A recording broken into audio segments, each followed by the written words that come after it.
Mr. Van Orden. Thank you, Mr. Chairman. Mr. Colas, in your written testimony, you mentioned that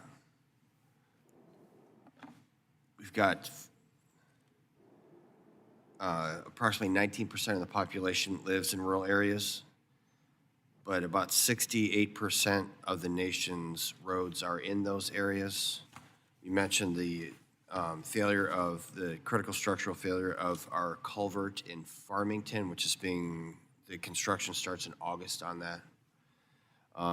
About how many of these culverts, I know you can't pin it across the country, do you have an idea of how many of these the culvert, which is essentially a bridge less than 20 feet, there are in the state of Wisconsin?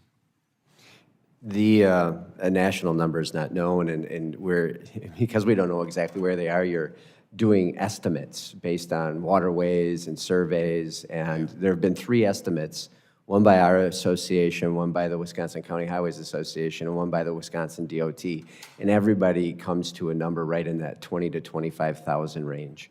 So, and that's not culverts, that's from 6 feet to 20 feet. There would be a vastly higher number for anything under 6 feet as well.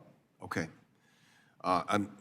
It's going to cost about $400,000 to fix that culvert and to stick that. I mean, that's a lot of money when you're talking about Farmington. People don't understand. You know, they're responsible for maintaining all of their roads, and to apply essentially, what is it, 4 years worth of their budget about to fix a single culvert. I'm just not okay with that. In your testimony also, you mentioned that our rural communities, the definition is 200,000 for rural. Well, Eau Claire's got 69,737 people in it. That's the largest city in our district. La Crosse has got 51,380,000 people in it. And if you tell someone from Potosi in Grant County, it's a population of 647 and the second oldest brewery in the state of Wisconsin, by the way, or Richland Center that's got 5,114 people, or people from Adams Friendship, the village has got 639 people in there. You tell them that Eau Claire and La Crosse are rural, they're going to laugh you out of a cornfield. So I really appreciate the fact that Mr. Stauber, my great friend from Minnesota, who's sitting behind me, and Mr. Fenstead, also a member, well, he's from Iowa, but he's still a good guy. Don't hold that against him. I'm very proud that we introduced the Protecting Infrastructure Investment for Rural America Act, and that's going to lower that threshold to 20,000 folks for the definition of rural in relationship to these roads. Can you tell us what type of effect it would have, you think, nationwide, being the former chairman of the national town in Wisconsin? What effect would that have? We appreciate all the folks that are on that bill, appreciate your sponsoring that, as well as Mr. Stauber's. The definition of 200,000, as you noted, it's not rural. And we have a rural surface transportation program now that has $2 billion allocated into it out of the IIJA. And you have communities of 200,000 that are competing with the smallest town in Wisconsin. If they had the resources to muster a grant application, they have 36 people.